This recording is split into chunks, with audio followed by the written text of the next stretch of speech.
the hour of the day when the veil is thin and magic happens, whatever time it is that you are tuning in. I have some very beautiful astrological magic for you today. I have my new friend who we're going to get to know together. I have Diotima Mantineia, and she is the author of a new beautiful book, Aries Witch, and I have one for all the other signs.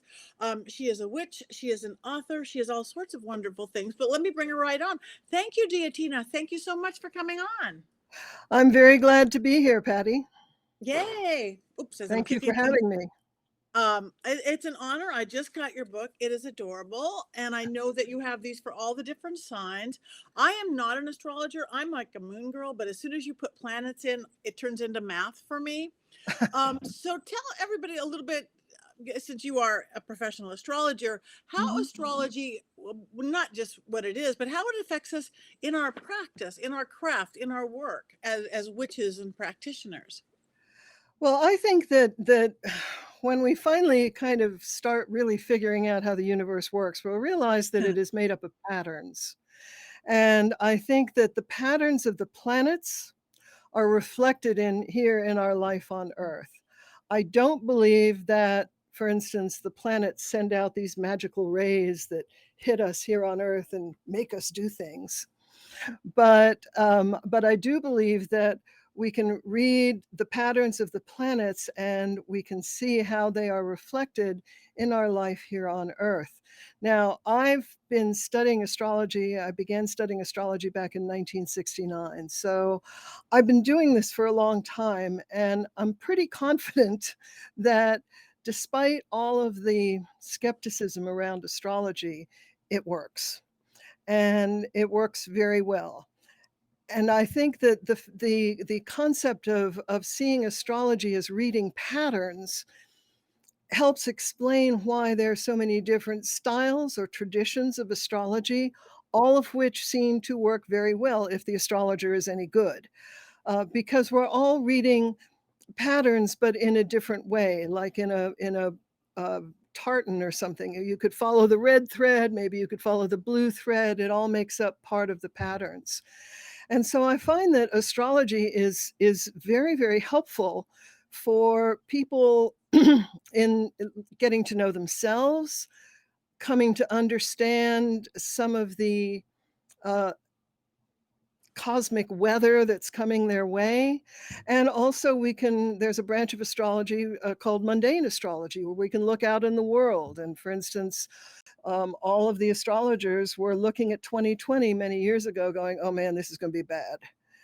And, you know, and when COVID hit, we said, mm-hmm. So, in fact, a couple of astrologers actually came right out and said pandemic. And I was thinking it, but I would not come out and say it because, people think that and they get really, really scared. When Ivo Dominguez, who is the co-author of Aries Witch with me and is the anchor author for the series, I'm the co-author for Aries Witch, and there are other authors of that sign for the other books. Me, I'm an Aries. That was my question. I'm an Aries. So when Ivo called me and said, would you like to co-author this book with me? I was really excited because Ivo and I are both professional astrologers. I've known him for well over 30 years. We have the same outlook on astrology. And we both have this very strong feeling that astrology can be, even though it's the study of a lifetime. I still take classes. Someone's giving a class on how the North Node does this, that, or the other thing, and I'm like, I'm there. But but really, it can be simplified in a way that can be helpful to people without having to go through all of the math and all. I mean, there is a learning curve. There's no question. There's some things that you have to learn, but that's what Aries Witch and the whole Sun Sign series is all about. It's about learning just enough astrology for magic. And I think because magic draws on natural patterns in the universe, that if we can understand how to weave our magic better with those patterns, the astrology can strengthen our magic. Now, most witches will use at least some astrology because they look at the phase of the moon. They go, Mhm. oh wow, the moon is the moon is waxing, and so therefore this is a great time to do some magic to attract someone or to attract something to me, or the moon is waning. This is a good time to cut ties or to get rid of something in my life that I don't want. That's astrology. That's Really? a I start, that is sure. then I'm an astrologer. 'Cause I do every by moon, waxing, waning, exactly what you said, full moon, what we're gonna do, new moon, go inside. But I Right. always thought, that's the moon, that's not planets. But I okay, then I Well, but I what if you knew, Patty, what if you knew what sign the moon is in and what uh, effect that might have on your magic? For instance, if you were doing a spell that needed a lot of fire mhm. and maybe a spell for to get moving with some travel that you wanted to do. Well, that's Sagittarius. Sagittarius is all about fire, is a fire sign, and it's all about travel. There are 3 fire signs, and you could, if you wanted to do some good travel magic to pull in some travel that you wanted to do in the future, knowing that the waxing moon was not just waxing, but in Sagittarius could strengthen your magic. And of course, there are other planets as well that you can learn, but really all you need to learn to get started in astrology is the planets, the signs, and then eventually the houses. But really, if you can just start with the planets and the signs, you have a whole new um, cauldron of energy to draw from when you do magic. If you can do your magic in tune, in harmony with the planetary placements, the current planetary placements. So that's what this book sort of does, because it's got Yep, everything from recipes and correspondences and all the signs within it. So actual now, okay, say spells. a spell. It's really beautiful. I've got to get me a Libra one too, because Oh, my you do, yeah. but okay, so say again, I am the novice astrologer when anything past moon. Say, okay, I want that travel spell. So I want one of these fire signs. Do I have to wait to that month, or is it hours of the day? You know. The moon goes through all of the signs in a month.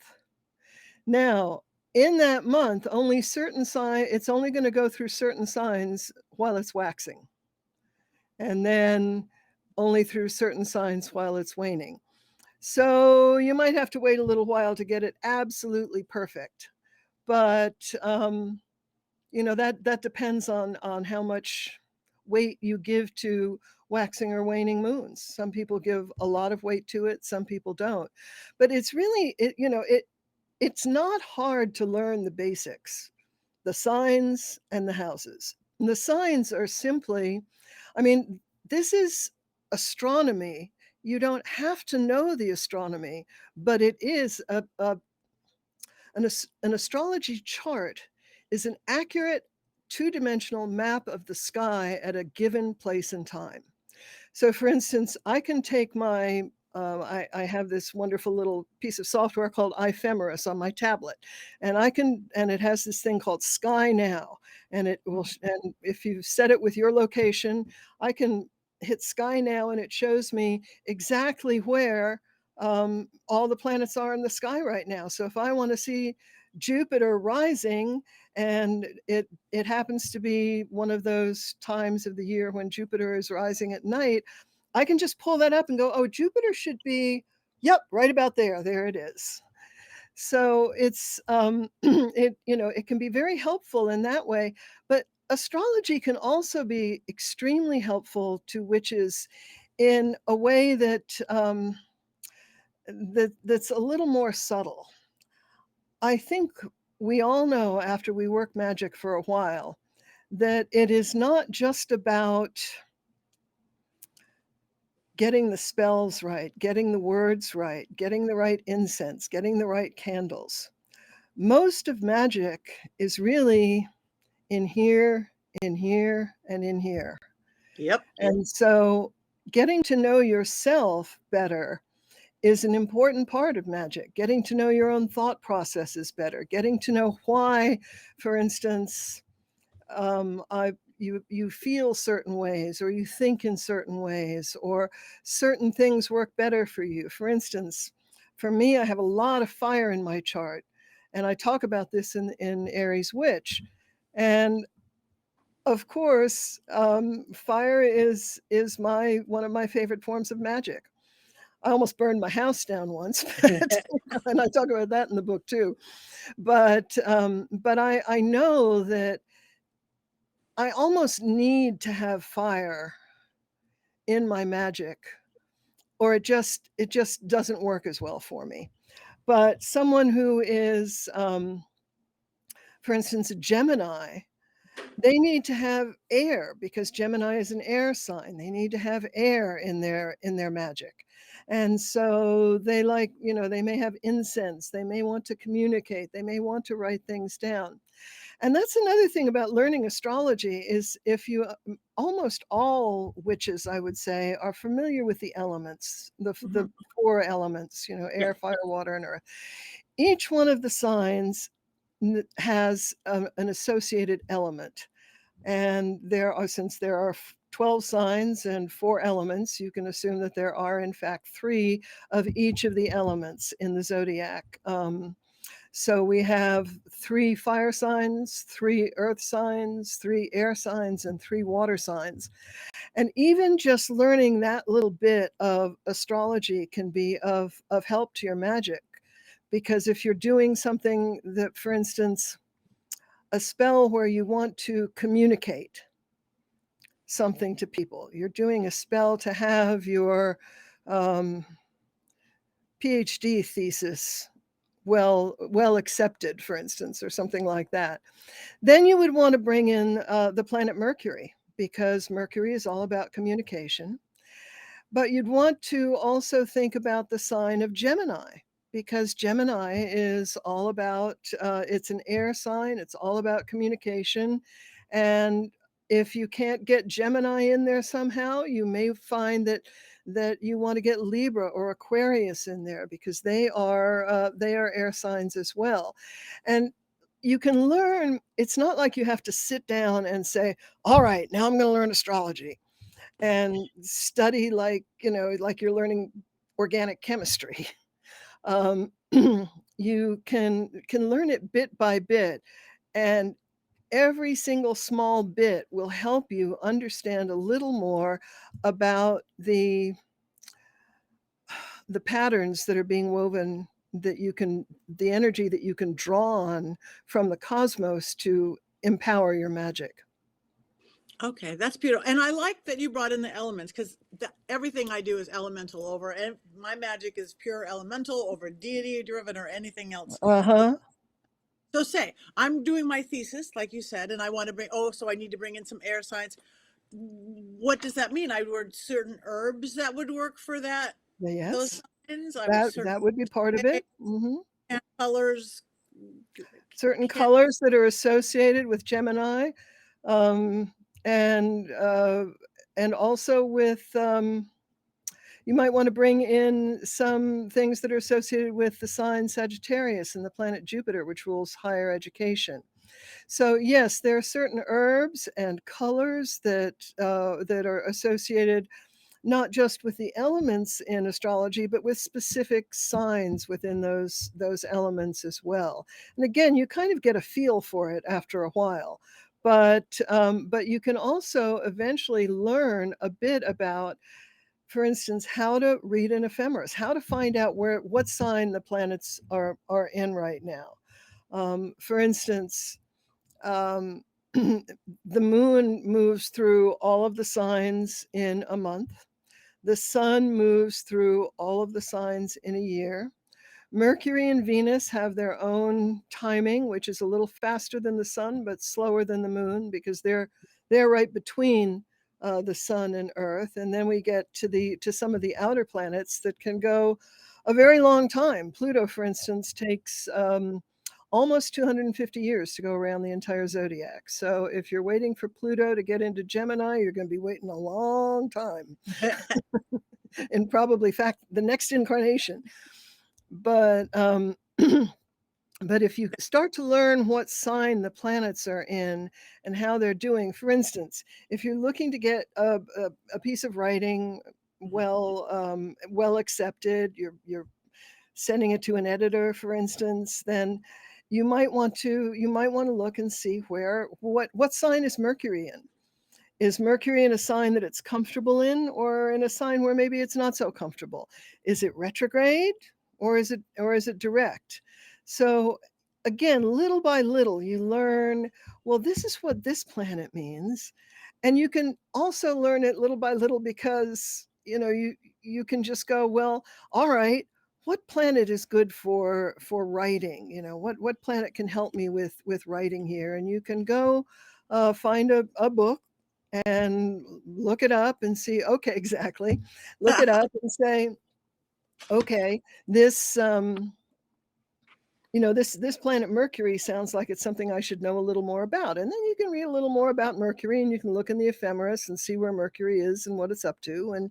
And eventually you'll be doing what astrologers call an election sometimes for your spells, if you want.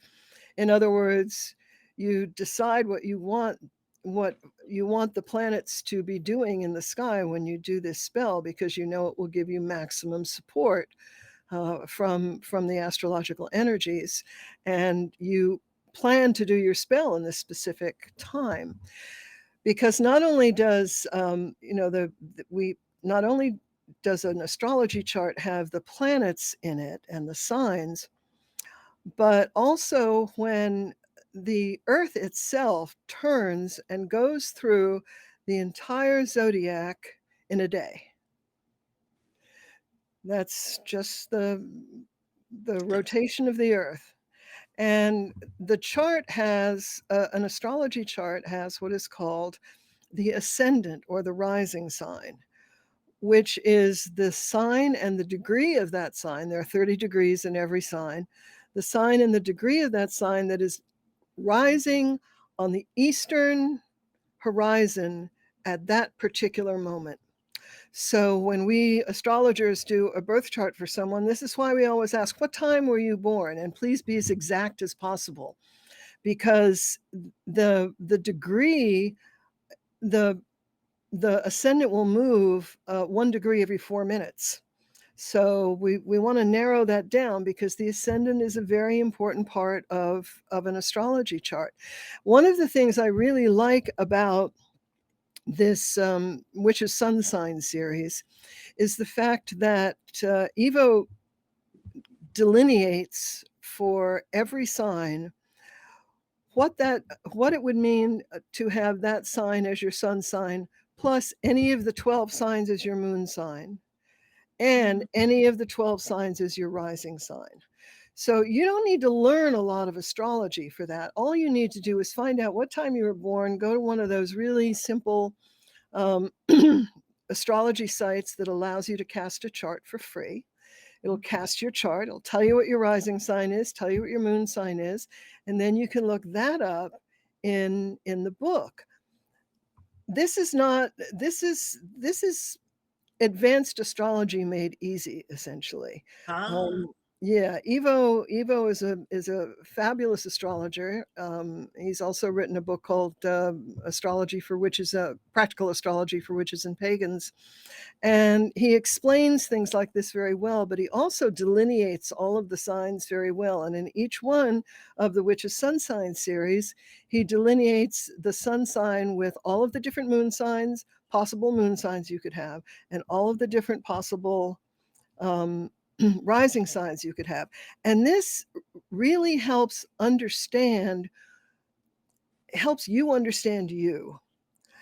I have been studying my own natal chart for over 50 years now, and it still helps me figure out, all right, well, I see that this part of me, essentially, is being pressured right now, or is flowing easily right now. And so I can take advantage of this, or I can work on improving myself in this way or in that way. And as you learn more about yourself, of course, the better witch and magician you become. Right, and in your practice and everything. I love it, and again, you're just this short conversation so far gives me a 20 times better understanding than I've ever had, because I would look at the chicken scratches and go, "This means nothing to me," and nodes and percentages, like, this is math. I didn't do well in math, so but that makes sense. So now I'm sure, like, this Aries book is written towards Aries and something that Aries Absolutely. would understand, and the Libra book is probably written so that a Libra is going to understand versa versa because he's coming from that perspective. I like that a lot. But if you have, you may be a Libra, but if you have an Aries moon or Aries rising, you would also get a lot out of the Aries book, because whatever sign your moon is in and whatever sign your ascendant, your rising sign is, that also plays a large part in your personal psychological makeup. And so learning more about that sign can be very helpful as well. Okay, that's good. That is good. I don't know my moon. I know I have a Sag rising. That's all I can remember. I'm a Libra with a Sag rising. That's all I know. Um, okay, I have a. Oh, my computer's doing funny things. We will ignore that. I okay. Going back to Mercury, you mentioned Mercury. Why does Mercury get all the rap? Is you don't hear so and so's anything other than Mercury, and I'm talking mundane world very much, not just our witchy world or a magical or spiritual world, the whole world. I mean, you look online, you look on everything. Why is Mercury that important that it goes retrograde that often? Why we don't go, oh God, whatever else is going retrograde? Well, yeah, other planets do go retrograde, and the astrologers will make a big deal out of it. But the Mundane world. whole Mercury retrograde thing, I would say that most astrologers, at least most of us who have been doing this for a while, would agree that this Mercury retrograde fear is vastly overblown. In fact, Mercury retrograde can be extremely useful, particularly if you want to redo anything. In fact, a lot of astrologers, will, myself included, will say, when Mercury is retrograde, think about all the words that begin with redo, reconsider, evaluate, whatever. That's a good, Mercury retrograde is a good time to do that. Mercury retrograde can also be a really good time to do some internal work. But I think, first of all, I have a friend, a very powerful and well-educated magician teacher, who thinks the Mercury, who just really gets aggravated with Mercury retrograde, and says, "Never happens to me." And I said, "Well, you're a very powerful, practiced magician, and if it did happen to you, I'd be if all sorts of horrible things started happening to you while Mercury was retrograde, I'd be really surprised and suggest that maybe you aren't as good as you think you are." But in fact, he is. So he can go, "Oh well, stuff like that never happens to me." But I think one of the reasons that Mercury is so emphasized is because, first of all, it does go retrograde a lot. It goes retrograde at least three to four times a year for about 2 to 3 weeks about 3 weeks at a time.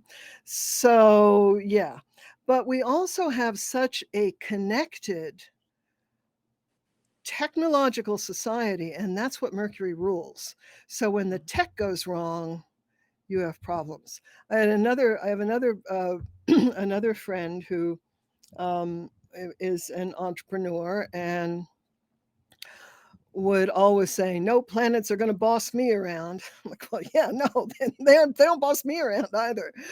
Um, but but then she just dismissed the whole idea, particularly of Mercury retrograde.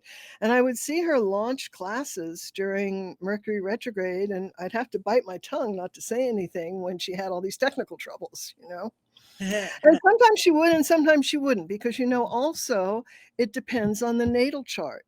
Now, if Mercury, while it is in its retrograde period, is making some aspects, and I should stop here and say that the aspects between planets are geometrical relationships between the planets. So, for instance, the zodiac is a circle, Mhm. and the planets are located within that circle.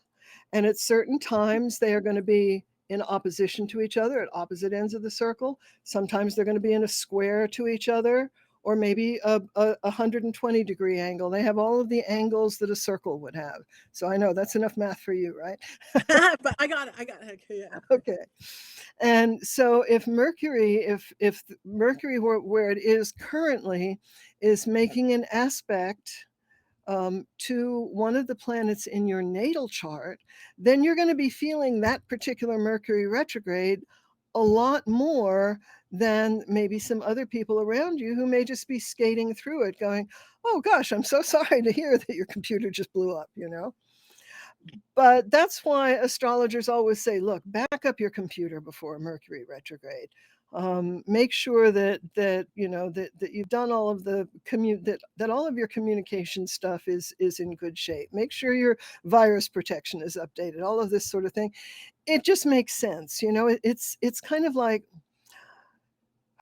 to me, you know, working with astrology is kind of like working with the weather. If you're a gardener, I'm not going to go out in a bikini in the middle of December to my garden and plant corn.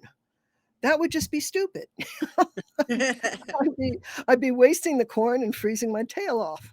Um, but so I do know that when I see heavy weather coming in astrology, it can be really helpful to know what's going on, so you can batten down the hatches, so you can know, well, this is probably not the best time to start this endeavor, or maybe I should wait a little while before I do this. On the other hand, astrologers are also very good at figuring out how to work around some of that bad weather. You know, put on a parka, go plant, you know, lettuce or something that's going to pop up as soon as the weather warms. So astrology is not, a lot of people think that astrology is determinative, that if, you know, if you have a particular um, aspect in your chart, or your planets are in a particular sign or something like that, that, well, this means that. No, it doesn't, because really, if you look at an astrology chart, you could be looking at the chart of a chicken. I mean, if a chicken hatched at the same time and place as you were born, well, that could be the chicken's chart. But it is the soul that drives the chart. It is the soul that has taken advantage of the helpful parts of their chart as they have lived their life to make the most of the energies that they were born with, the patterns of life that they were born with. And those of us who believe in reincarnation, who believe in karma and stuff like that, we I personally, and I won't speak for anyone else, but I know that there are a lot of people who believe what I do. I personally believe that on a soul level, we choose our charts. We Mhm. choose when we are going to be born. We decide, I'm going to jump off the cloud in this time and place because this is what I want to focus on right now. And the sun sign is always a major focus for people. It is a major soul level focus for people. And oftentimes I will hear people say, well, I just don't relate to my sun sign at all. But often they don't really know the ins and outs of their sun sign, and if you talk to them a bit, you find out that maybe they are a lot more like their sun sign than they think they are, and also that they probably have other aspects in their chart that may suppress or repress their ability to express their sun sign. But the sun sign is always a soul's purpose, to my way of thinking. So, for instance, with you as a Libra, I would say that people and relationships and art are all sort of feel like a soul's purpose to you. Yep. That you understand the importance of diplomacy, of being able to understand where other people are coming from, and be able to communicate well with them. And that's, my soul's purpose as an Aries is about learning how to individuate, how to make a stand in the world as an individual, and not necessarily be manipulated by other people all the time, to understand who I am as an individual. Now, this is because of lessons that my soul wants to learn. And it's not like, well, these are the lessons you're going to learn. Here's lesson number one, check off the boxes kind of thing. No, you're kind of tossed into this unbelievably creative world of time and space with a particular parentage, particular chart that gives you kind of your backpack for this journey. And and when you go into life, you have choices, you have free will. Astrology does not mean you do not have free will. You have a lot of free will. There are certain things that are probably more likely than not to occur in your life, but for the most part, you can take what you've got and run with it. Or, some people are just like, don't know quite what to do with it. And that's where astrology and an astrologer can be very helpful. They can say, well, why don't you try going in this direction? Because society can get a little heavy sometimes, Yeah. the world that we live in can be too much with us late and soon, as Wordsworth said. And sometimes you need some help to get back on track, to get back on target, to understand, for instance, that that it is not a bad thing to be an individual, that it is not a bad thing to be someone who really loves people and loves to work with people. Um, that this is something that your soul needs to understand. Now, interestingly, and I go into this in the book, the sign opposite your sign often has something to tell you, because and Aries and Libra are opposite each other. You've got a circle, okay? Okay. And so you've got it's like slices of pie. Two slices of pie are going to be opposite each other. So Aries and Libra are opposite each other, and we all have things to learn. As an Aries, I have had to learn how to be more tactful, how to be more attentive to other people's feelings, how to read people better. And I would bet that you have had to learn about how to stand up for yourself sometimes, how to not let other people push you around. So, and we all Lifelong have, lesson. yeah, Yes. and yet, this is all, these are lessons that we as two opposite signs can learn from each other. Oh my God, this is so fast. You've given me, in just this, like, what, 30 something minutes, a better understanding of astrology and how I could use it than I have ever had.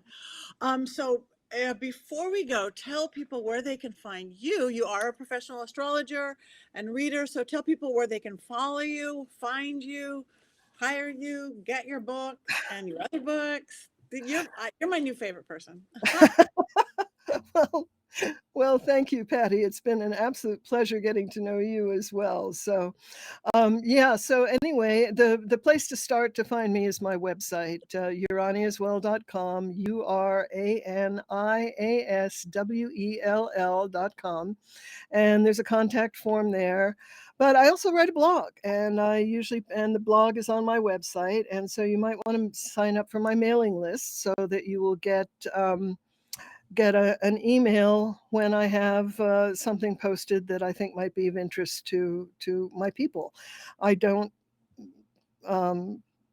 send out like daily or weekly emails or anything like that. I usually send out one email a month, if that. So, but my blog is also, all my blog posts are on my website. So you can go there. And I'm on Facebook and Twitter and Threads and Spoutable and all over the place, usually as Urani as well. Sometimes it's Diotima Mantineia, but usually as Urani as well.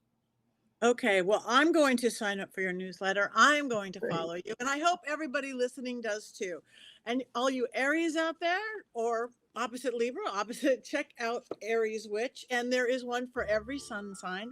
This is Diotima. So, Diotima, thank you for bringing truly your magic to the witching hour. We'll Well, have to have thank you for having me. more questions and answers. But you It's been guys, a check it out. pleasure. Cutest little book. So Thanks. Thank you. Bye-bye.